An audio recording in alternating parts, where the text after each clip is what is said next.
Hello guys, welcome back to my channel with a new chapter of industrial relation and labor laws.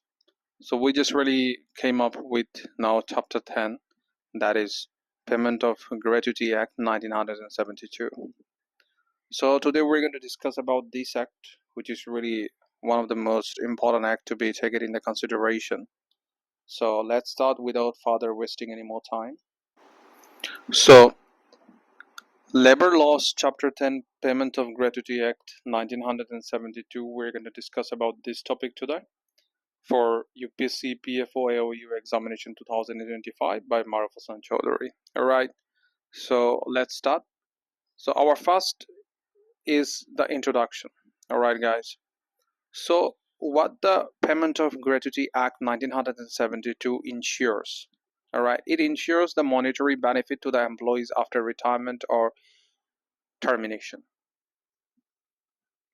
We have seen that in different companies and different kind of factories or industry or organization, whenever an individual get retired, he really get pension. If it is in government institution, then he will get pension.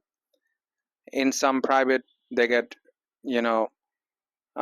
gratuity or remuneration, or might be an handsome amount of money.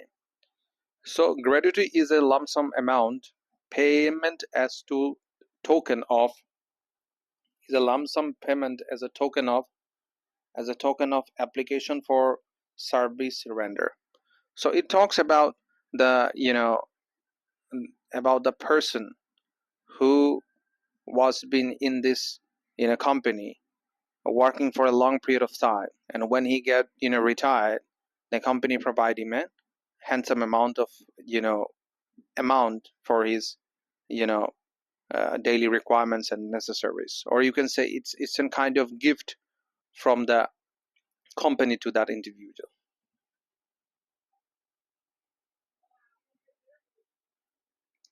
So applicable to factories, mines, it is applicable to factory, mines, oil fields. All right, so it is applicable to factories, mines, oil fields, plantation, shop, and establishments with 10 or more employees. So for getting this opportunity, or you can say for getting this amount of gratuity, a person, there should be a 10 or more employees in the company. Remember that thing. There should be how much? 10 or more employees should be there to get this, to come under this act. All right, hope you really understand this slide. Let's move on to another slide. Now, what are the objective of this act? So objectives of this act is provide financial security to the employees post employment, encourage long-term association between employer and employees, ensure social welfare of workers and their families. See, when an individual works in a company, he does not work for himself or herself. He works for his family members and the people who are being associated with him, as a root cause of doing the work. Not an individual in this world will gonna do hard work without a reason. He will do the work for a purpose and for a reason, and that reason is obviously number one is that his family. Family is the main reason that people do work to earn something for them. So that's the most important thing that we should understand it. So yes, obviously the objective of this act is that to provide an amount to an employer or the post employment, and encourage a long-term association between the employer and employees. Association between what? Association means relation between the employer and employee. Ensure social welfare of workers and their families. Obviously, it is not the worker that has been working, it is also the responsibility of the company to look over the family of the worker by providing a handsome amount of money to him. So money is a kind of thing that really does to help people. You should understand that. Hope you really understand this slide. Let's move on to another slide. Now, what are the eligibility for gratuity? Now, there are some eligibility that should be fulfilled before you need to get yourself enrolled in that act. Is that number one is obviously employees must have completed at least 5 years of continuous service. You must complete the 5 year of continuous service. Number two, payable on superannuations, retirement, resignation, death, or disablement. All right. Now, payable on superannuations, retirement, resignation, death, or disablement. Disablement, we know that if a person get disabled due to some injury or due to some accident, then he will be payable this amount. A resignation, if he really give resignation, the voluntary resignation, or might be voluntary retirement and superannuations. All right, hope you really understand. Number third is that in case of that disablement, the 5 year condition is not mandatory. This is the most important point that we should understand it, that if remember that thing, it is necessary to work in a company at least for 5 years, but if the person is been while working, but the 5 year maturity date is not been completed, maturity date is not been completed, before that a person get disabled due to some circumstances, or if he get died, then this 5 year condition is not mandatory for that individual, or the person who have been related to that person who has been working in that factory, who will get those amount on behalf of him or her. All right, hope you really understand. Let's move on to another slide. Now, how to calculate the gratuity amount?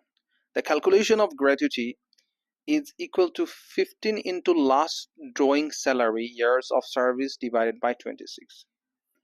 I would like to tell you guys that taking this formula or learning this formula is important as well as not. We know UPSC, how it's work. UPSC might just really ask you this question. No one knows about it. One might just really been coming up from that side. So if you really want to just learn, go ahead, take the screenshot, and save it in your gallery for future use. So this is the formula for how you calculate gratuity. Salary include basic plus dearness allowances. Maximum gratuity limit has, as of 2018, is rupees 20 lakh. So as of 2018, the maximum amount as a gratuity that is being paid is 20 lakh. Remember this thing. All right, this is an important information that we need to take it in the consideration. So maximum gratuity limit as of 2018 is rupees 20 lakh. All right, so let's move on another slide. Now this slide talk about forfeiture of gratuity. Means in previous slide we have studied that how one's self can get implement himself or herself in Gratuity Act. Now how he get forfeited for gratuity. So what are the things that make him terminate from getting the gratuity?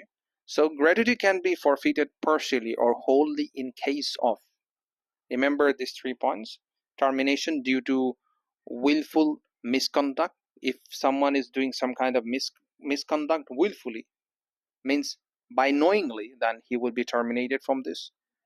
Riots or disorderly conduct, offense involving moral turpitude. All right, so remember these things. These are the 3 points. If that person do, then he will be considered as forfeited from the gratuity account. All right, so Gratuity Act, remember these things. Let's move on another slide. Authorities and enforcement. Now, the controlling authority appointed by the government resolve dispute. So the authority that is been appointed, it is appointed by the government. All right, remember that thing. Number 2, appellate authority hears appeals against control authority decisions. So there is an appellate authority in this system that hears appeals against controlling authority decisions. All right. Penalties for employers for failure to pay gratuity. Remember these things. If the employer is not able to pay the gratuity, then this will be considered as a penalty to the employer or to the management or to the company. All right, hope you really understand. Let's move on to another side. Now we have completed all those slides which have been very important for our examination. Now let's do the practice question answer. All right, guys. So I will give you the question. Number one question asks, the Payment of Gratuity Act was enacted in which year? We have already studied that this is enacted in 1972. So the correct answer is C. Now the second question is this one. So I want that you should do it by yourself, guys. All right. This question need to be done by yourself. So I'm not giving you the answer. I will read the question for you guys and you need to give me the answer in the comment section. Hope you really understand. So let's start.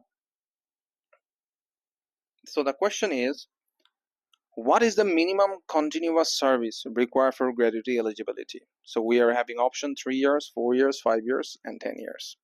So give me the answer in the comment section. And this is for today's video, guys. Hope you really like it. If you really do like it, do share, do subscribe, do share with your friends, and don't forget to hit this bell icon for new notification. And the way you guys have been showing me love, it's really been unpredictable, and hope you really like it. Just share this video with your friends, and do subscribe, and don't forget to do the comment, and please give the answer in the comment section. So hope you really like this video, guys. Have a nice day. See you in another video. Bye bye.